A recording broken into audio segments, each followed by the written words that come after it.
Hi everyone, this is Ramirez with Tidewater Renaissance Fighting Arts, and today I'm doing a subscriber request. Someone in the comments asked me how do I armor up from basics all the way through to my helmet. So I'm going to start out. This is pre the soft kit, the soft armor. Then I will go into the actual plate. A couple things to note. There are some things that I'm wearing that are not what I would normally do, some that are. So my arming cap is obviously, this is going to help with the chainmail, get it not caught up in my hair. And obviously I'm wearing traditional medieval shoes. So these are,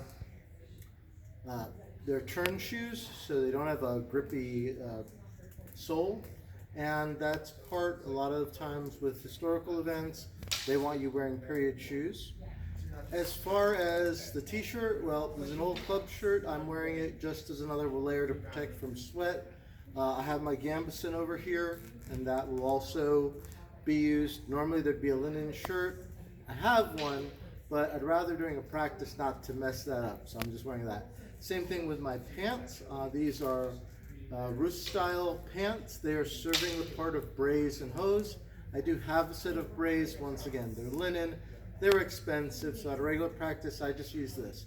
These are a set of linen pants, but they're much heavier than my braise would be, and they're going to go down to my legs. I'm also wearing a set of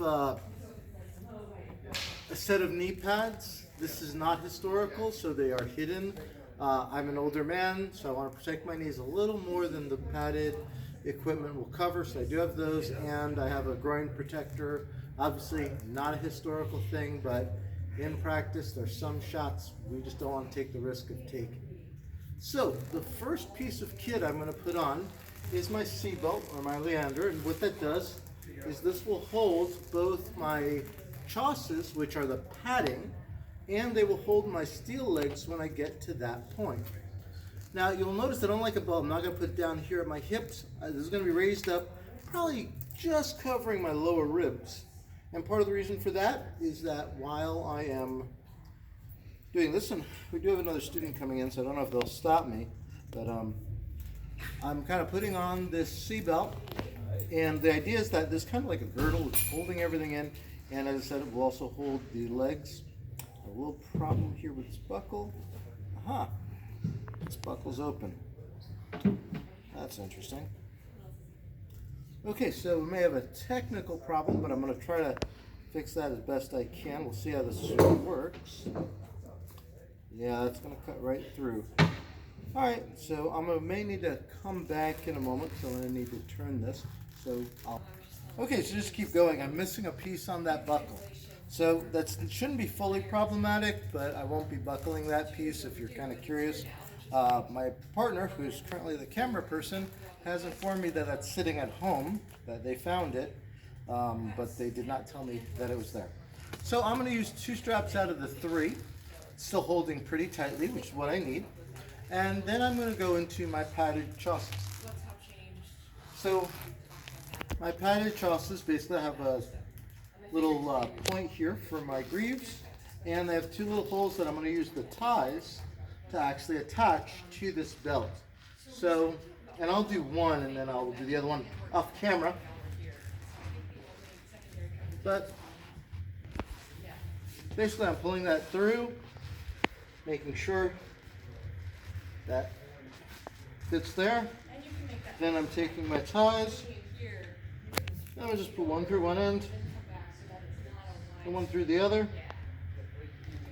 pulling that up to make sure they stay in place, and then I'm going to tie it. Now normally my squire would do this, but they are currently working as my camera person, so I will be doing this first one on my own, and they'll help me with the second.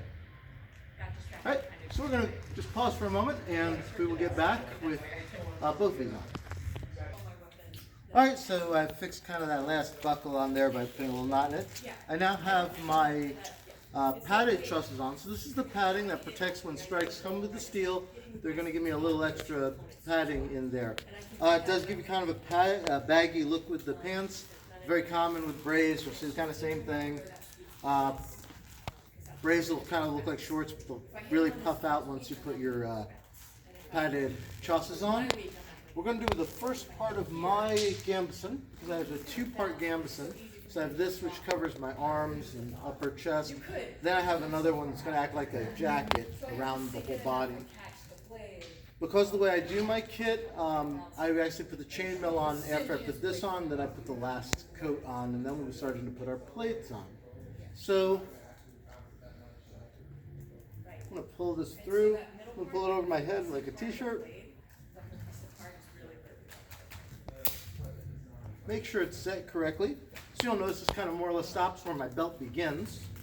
And that's my arms. Next up, we're going to go to the chainmail. I'm going to ask my assistant to help me, and then we'll see you back once I have the chainmail on. Actually, hold on a second. Kind of forgot some things, and my camera person was looking at me funny. He was also my squire. I want to start from the ground up. So I don't have sabatons, those are foot armor. So I'm going to start with greaves, which are going to be my lower leg. Then we're going to get the upper legs on. Then we're going to get that chainmail that I talked about earlier. So let's start out putting on our greaves. Alright, so I now have my greaves in place. They are pointed actually, they're tied to this padded truss. That prevents them from driving into my foot. I can lift my knees and they're nice and stable. These do come around to the back. They don't fully close, but they do kind of side hinge together. And now we'll go from there to attaching the actual legs. Just to show you some kind of things, normally you would have laces that go through. These legs actually do have buckles.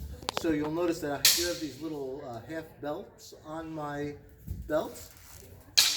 And I just want to show you very quickly the first part of this.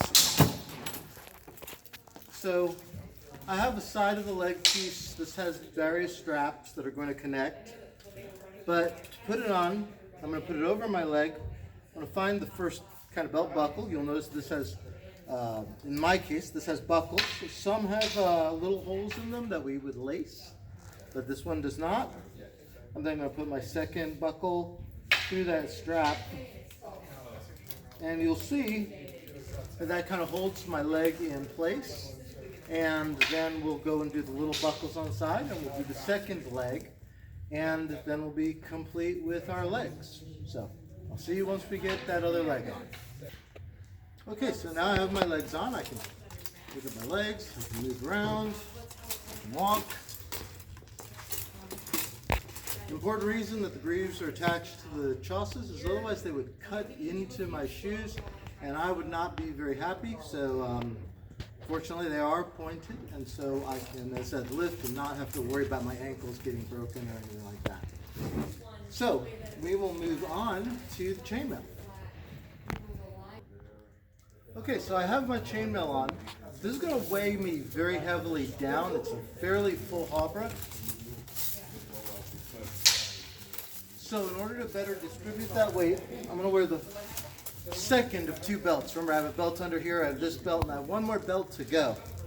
So what I'm going to do is just get this around me. I'm going to start to buckle it. And I'm going to lift my arm. Yeah, because I think what happens is I'm also shifting too high. So when you're hitting, you're just getting and tighten this up. So it has a little space in it, and that will help distribute that weight so it's not all on my shoulders. If you swing too low with your flat foot, And I'm going to just take the remaining end. use this encounter, and so I have to swing higher so that my strong is against the weaker portion of its blade. Bring this through, underneath. Is I'm intentionally swinging up. You know, I was in with kind of I wasn't aiming for his face, so my hand was too high. So now this is distributing some of the weight of that chainmail from off my shoulders onto my hips. Okay, so our next step, I believe, is going to be my gorget, and then we'll put the over jacket on that. So just to be clear, I'm going to put my second part of my gambeson on, then I'm going to put on my gorget. I'll do the first part, at least start, so you can see it. So it kind of looks like a vest. If you've seen, like, you know, Heath Ledger wearing these in A Knight's Tale, very similar. requires a lot of strength if you're doing it just flush, right? So I'm just doing it here, I have to. And then this will tie up, and then I will put my gorget on. So you'll see us once we get the gorget on. Okay, so now that I have my gambeson on, my chainmail's underneath it. There's an underlayer of the belt and the inner gambeson.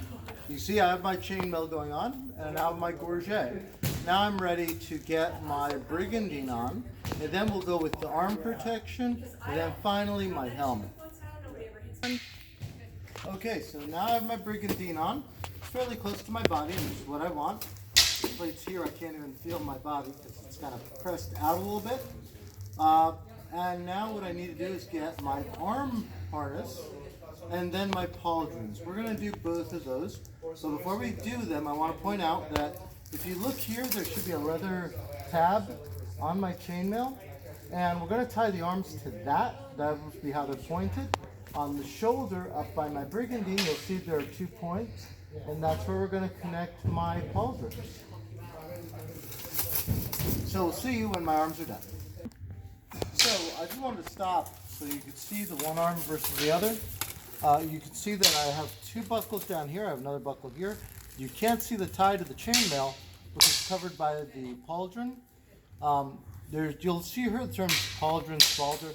Generally, pauldrons are bigger, and with this armor, I kind of need the extra protection. So I do have a pauldron on versus a spalder, which would be a little bit smaller. All right, we're going to do the other side, then we'll get to the gauntlets. So now that I have my arms and my shoulders protected, I'm going to do one of the last things that I can do with the full fingers before I put my gauntlets on. I'm not even sure if I can do that, but I'm going to try. So this is the back, this is the front, okay. I'm going to swing this belt around, see if I can catch it. Ooh. There we go, got it. So, this is my nice nightly belt. I do have my dagger on here. And you should have actually moved a little further forward, but I don't know that I'll be able to do much more with it. Ah, there we go. And it's backwards. So, might need to take this off camera. But normally I would put this through and belt it. I'm going to go off the camera for a second, get some assistance, and I'm going to be right back. Alright, so I have my belt on. I have my dagger, should I need it. Normally I wear this a little further forward, so I'm going to just tilt this a little bit. So that'll pull that dagger a little more forward, a little more easily accessible. We're now going to go to my gauntlets, which will be strapped on and over this.